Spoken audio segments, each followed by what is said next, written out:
आप सभी को कार्तिक पूर्णिमा की हार्दिक शुभकामनाएं। कार्तिक पूर्णिमा के दिन गंगा स्नान दान के बाद पूजा करें और पढ़े यह व्रत कथा, मिलेगी भगवान त्रिपुरारी की कृपा।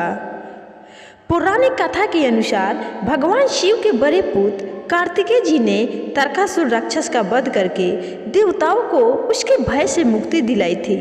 लेकिन तारकासुर के वध से उसके 3 बेटे तार, कच्छ, कमला और विदुन माली बेहद दुखी और देवताओं के प्रति आक्रोशित थे। तारकासुर के बेटों ने देवताओं से बदला लेने के लिए ब्रह्मा जी की उपासना प्रारंभ कर दी। उन तीनों ने अपने कठिन तप से ब्रह्मा जी को प्रसन्न कर दिए और उनसे अमरता का वरदान मांगा।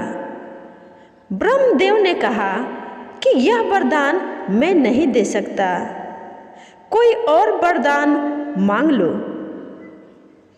तब तीनों भाइयों ने कहा कि आप हमारे लिए 3 अलग अलग नगर बना दे, जिसमें वे रहकर पृथ्वी आकाश सब भ्रमण कर सके।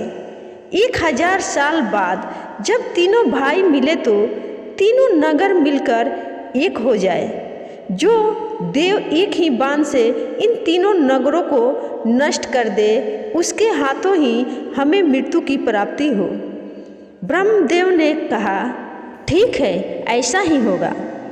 वरदान के प्रभाव से 3 नगरों का निर्माण हो गया। तार कच्छ के लिए सोने, कमला के लिए चांदी और विदुन माली के लिए लोहे का नगर बना था। उन तीनों भाइयों ने तीनों लोकों पर अधिकार जमा लिया। देवताओं के राजा इंद्र इन तीनों भाइयों से भयभीत होकर भगवान शिव के शरण में गए और मदद करने का निवेदन किया। तब भगवान शिव ने एक दिव्य रथ का निर्माण किया, जिसमें चंद्रमा और सूर्य उस रथ के पहिए बने। इंद्र, यम, कुबेर और वरुण उस रथ के घोड़े बने। हिमालय धनुष और शेषनाग प्रत्यंच बने। भगवान शिव बाण और अग्निदेव उसके नोक बने। ऐसे दिव्य रथ पर सवार होकर भगवान शिव उन तीनों राक्षस भाइयों से लड़ने पहुँचे। भगवान शिव और उन तीनों राक्षसों के बीच भीषण युद्ध हुआ। युद्ध के समय जैसे ही तीनों भाई एक सिद्ध में आए, भगवान शिव ने उस दिव्य धनुष से बाण चलाकर एक बार में ही तीनों का संहार कर दिया। इस वजह से भगवान शिव को भगवान त्रिपुरारी भी कहा जाता है। कार्तिक पूर्णिमा के दिन यह घटना हुई थी।